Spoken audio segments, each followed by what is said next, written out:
주님께서 여러분과 함께 마테오가 전한 거룩한 복음입니다. 14장 22절에서 36절까지의 말씀입니다. 군중이 배불리 먹은 다음 예수님께서는 곧 제자들을 재촉하시어 배를 타고 건너편으로 먼저 가게 하시고 그동안에 당신께서는 군중을 돌려보내셨다. 군중을 돌려보내신 뒤 예수님께서는 따로 기도하시려고 산에 오르셨다. 그리고 저녁 때가 되었는데도 혼자 거기에 계셨다. 배는 이미 무태서 여러 스타디온 떨어져 있었는데 마침 맞바람이 불어 파도에 시달리고 있었다. 예수님께서는 새벽에 호수 위를 걸으시어 그들 쪽으로 가셨다.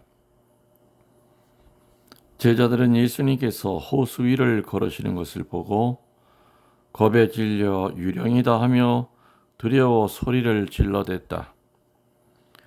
예수님께서는 곧 그들에게 말씀하셨다.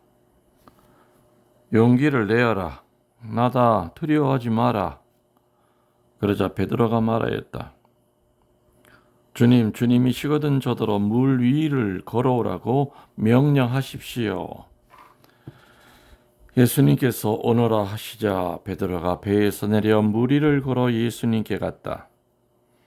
그러나 거센 바람을 보고는 그만 두려워졌다. 그래서 물에 빠져들기 시작하자 주님 저를 구해 주십시오 하고 소리를 질렀다. 예수님께서는 곧 손을 내밀어 그를 붙잡으시고 이 믿음이 약한 자야 왜 의심하느냐 하고 말씀하셨다. 그리고 나서 그들이 배에 오르자 바람이 그쳤다. 그러자 배 안에 있던 사람들이 그분께 엎드려 절하며 스승님은 참으로 하느님의 아드님이십니다 하고 말하였다. 그들은 호수를 건너 게네사렛 땅에 이르렀다. 그러자 그곳 사람들이 그분을 알아보고 그 주변 모든 지방으로 사람들을 보내어 병든 이들을 모두 그분께 데려왔다. 그리고 그 옷자락 술에 그들이 손이라도 다 대게 해 주십사고 청하였다. 과연 그것을 손을 댄 사람마다 구원을 받았다. 주님의 말씀입니다. 전미수님, 주님의 이름으로 평화를 빕니다. 오늘도 많이 더웠지요. 이곳은 바람은 참 잘 붑니다. 계곡이라. 그래도 조금만 밖에 나가 움직이면은 참 땀이 비 오듯이 쏟아지는 때입니다. 아마 말복 8월 15일 정도 지나면은 이제 아마 이 무더위가 좀 꺾일 것이다. 그런 희망을 가져봅니다. 오늘 스승을 따라서 물 위를 걷다가 실수하는 베드로의 모습을 보셨습니다. 베드로는 어떤 사람이었습니까? 3년이나 예수님을 따라다니면서 천상 신비와 구원의 말씀을 누구보다도 실감했던 사람입니다. 이 베드로 사도의 성품을 좀 살펴보면은 첫 번째가 스승 예수님이 하시는 일이라면 물불 안 가리고 자기도 해보고 싶어하는 굉장히 적극적이고 또 저돌적인 그런 성품의 소유자입니다. 두 번째로는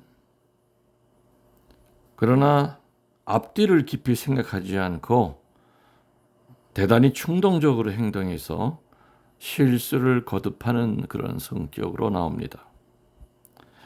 예수님께 충성을 확언하고도 나중에 총독의 여종에게 나는 그 사람을 알지 못하오 하고 3번이나 부인했던 사람입니다. 세 번째로는 그렇지만은 사심이었고 예수님을 사랑하는 마음으로 따랐기 때문에 순간적으로는 실수를 범하지만 끝에 가서는 실패로 끝나지 않은 사람이었죠. 베드로에게 놀라운 사실은 그가 어떤 경우라도 쓰러졌다가도 반드시 일어섰다는 겁니다. 그리고 실수를 저질렀음에도 불구하고 놀랍게도 실수하기 전보다 점점 더 가까이 주 예수님께 나아갔다는 사실이지요. 아마 베드로의 이러한 모습을 통해서 우리가 깨달을 수 있는 가장 중요한 것은 뭐겠습니까? 하느님께 나아가는 사람이라는 것은, 예수님께서 가장 아끼는 제자라는 것은 결코 넘어지지 않고 실수가 없는 사람이 아니라 베드로 사도처럼 쓰러졌다가도 다시 일어나서 계속 주 예수님에게 정진하는 사람이라는 것을 오늘 복음은 알려주고 있습니다. 그런데 말이죠. 저는 오늘 이 베드로 사도가 물에 빠져서 허우적거리는 모습을 마치 옆에서 보는 것처럼 이렇게 한번 관상을 하다가, 동시에 어떤 모습이 동시에 이렇게 오버랩이 됐냐면은, 거꾸로 순교하면서 장렬하게 예수님을 증거했던 그 베드로 사도가 이렇게 두 장면의 모습이 이렇게 나란히 겹쳐졌습니다. 그러면서 저의 묵상은, 분명히 사람은 한 사람인데 오늘 이렇게 창피한 모습을 보였던 베드로, 또 예수님 3번이나 배반했던 그 베드로, 아무튼 이런 사람이었는데, 이 사람이 어떻게 죽었을 때는 나는 예수님과 같이 똑같이 못 죽는다, 나 거꾸로 박아다오 하면서 거꾸로 십자가를 매달려 순교를 하셨을까? 무엇 때문에 어떻게 이렇게 큰 변화가 있었을까? 정리해 보면은 그런 것 같습니다. 성령 강림 전후의 문제입니다. 성령 강림 전에도 제자였었습니다. 예수님 따라다녔고 교육받고, 또 예수님이 하시던 수많은 그 이적들, 치유, 구마, 또 자연을 대상으로 하는 기적, 또 마귀들을 상대로 해서 보여주셨던 능력, 아무튼 성령 강림 전에도 제자였고 성령 강림 후에도 마찬가지로 제자였습니다.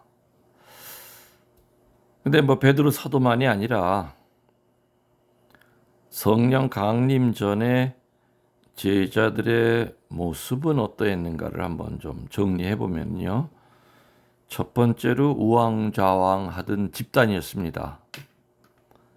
하여튼 앞뒤가 어딘지도 모르고 우왕좌왕했던 그런 집단이었다. 두 번째로는 자리 다툼하던 그런 제자들이었습니다. 자리 다툼하다는 거 얘기 아시죠? 세 번째로는 스승에게 순명치 않는 그런 제자들이었습니다. 네 번째로는 예수님을 버렸던 그런 제자들이었습니다. 맞죠? 다 도망치고 없었습니다. 다섯 번째는 오늘 복음처럼 무리를 걷다가 빠져서 허우적거리고 제자들은 자기 살 궁리만 하던 그런 제자들이었습니다. 여섯 번째는 무서워서 다락방에 숨어있던 제자들이었습니다. 일곱 번째는 사도 토마는 자기 살 길 찾으러 다락방에서 벗어나 있었고요. 엠마오로 가는 제자들 역시 이제 고향으로 가서 다시 살 길 찾으러, 또 예수님이 돌아가셨던 이 근처에 있다가 괜히 또 봉변당할까봐 멀찌감치 엠마오로 도망을 치던 제자들이었습니다. 아무튼 성령 강림 전에 제자들의 모습은 어디 본받을 게 사실 없습니다. 그리고 제 식대로 얘기하면은 신앙인이 아니라 그냥 종교인이었습니다. 자, 그런데 성령 강림 후에 제자들은 어떻게 바뀌었을까요? 첫 번째, 어디서 그런 배짱이 생겨났는지 다락방 문을 박차고 나아가면서 예수님이 부활하셨다고 하는 것을 외치기 시작합니다. 두 번째, 성령 강림 후에 제자들은 이상한 언어로 설교를 합니다. 세 번째, 성령 강림 후에 제자들은 예수님처럼 치유의 능력이 생기고 구마의 능력이 생기고 설교의 능력, 말씀 선포의 능력을 갖게 됩니다. 그리고 성령 강림 후에 제자들은 네 번째로, 이게 참 중요하죠. 죽음도 두려워하지 않습니다. 성령 강림 전에는 얼마나 죽음을 두려워하던 사람들이었습니까? 비겁했죠. 스승 버리고 저 혼자 살려고. 이렇게 성령 강림 전과 성령 강림 후의 제자들의 모습은 확연히 구별이 됩니다. 조금 여러분들 이해가 되십니까? 좀 이렇게 정리해 드리니까. 결국에 성령 체험이 문제입니다. 평신도건 성직자건 수도자건 제자들이 비포 애프터로 성령 강림 전과 후로 나눠지듯이 평신도도 그렇고 성직자도 그렇고 수도자도 그렇고 이 성령으로 나눠집니다. 성령을 체험했느냐, 성령을 받아들이고 살아가느냐, 이것으로 참 제자와 거짓 제자, 참 신자와 거짓 신자로 나누어집니다. 강론 듣는 여러분들은 어느 쪽이십니까? 본인이 가장 잘 알고 계실 겁니다. 자, 그러면 어떻게 해야 성령을 받습니까? 어떻게 해야 성령을 체험합니까? 이렇게 저에게 물으시면 저는 뭐라고 대답하느냐? 받긴 뭘 또 받습니까? 세례 때 다 받으시지 않았습니까? 단지 지하실에 갇혀 있듯이 성령도 내 죄와 교만 때문에 내 안에 갇혀 계실 뿐입니다. 여러분의 지하실에 갇혀 계신 그 성령 문고리 따고 풀어주세요. 여러분들 성화시키게끔. 저는 강론할 때 제일 청하는 것 첫 번째가 뭐냐? 이 강론을 듣는 여러분들의 그 어둠의 지하실 속에 갇혀 계신 성령께서 나오시게끔 이 강론을 듣는 분들의 그 마음의 문을 열어주십시오 라고 기도합니다. 이것이 제가 강론하면서 제일 청하는 기도입니다. 강론을 듣는 이들의 마음을 열어달라는 기도를 하면서 저는 설교를 합니다. 그래서 그 성령께서 당신의 일을 하셔서 성령 강림 전에 제자들과 같은 그런 삶을 살아가고 있는 바로 여러분들을 변화시켜 주시기를 기도하면서 설교합니다. 성령을 체험하지 않으면 사제도 직업인이 될 수밖에 없다고 제가 여러 번 얘기 드립니다. 사제는 직업이 아닙니다. 그런데 성령을 체험하지 못한 사제들은 직업인처럼 살기 때문에 교우들에게 존경을 받지 못합니다. 사랑을 받지 못합니다.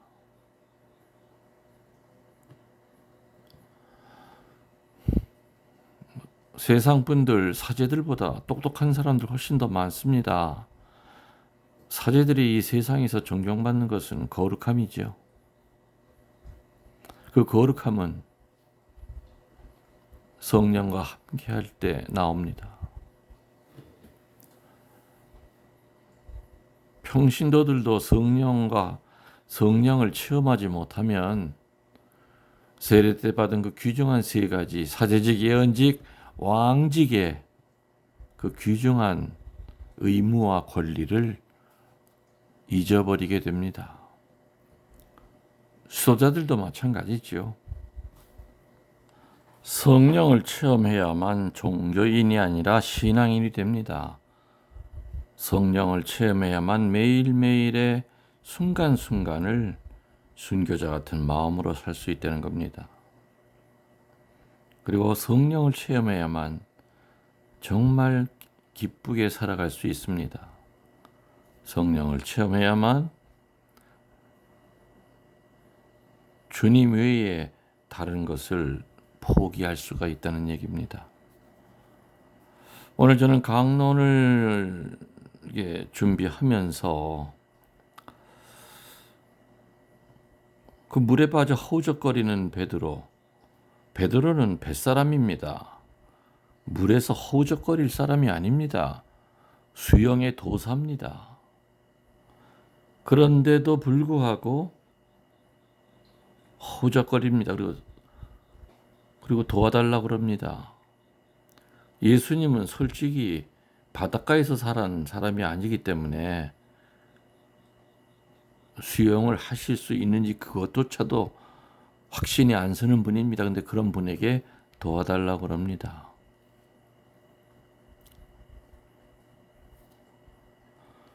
이 믿음이 약한 자야, 왜 의심하느냐?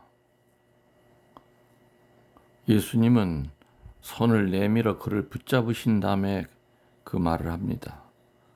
그리고 나서 그들이 배에 오르자 바람이 그쳤다.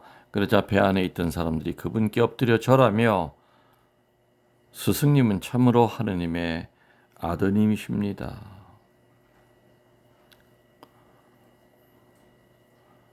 베드로는 예수님의 손을 잡고 물에서 건져졌음에도 불구하고 여전히 성령 미체험자입니다.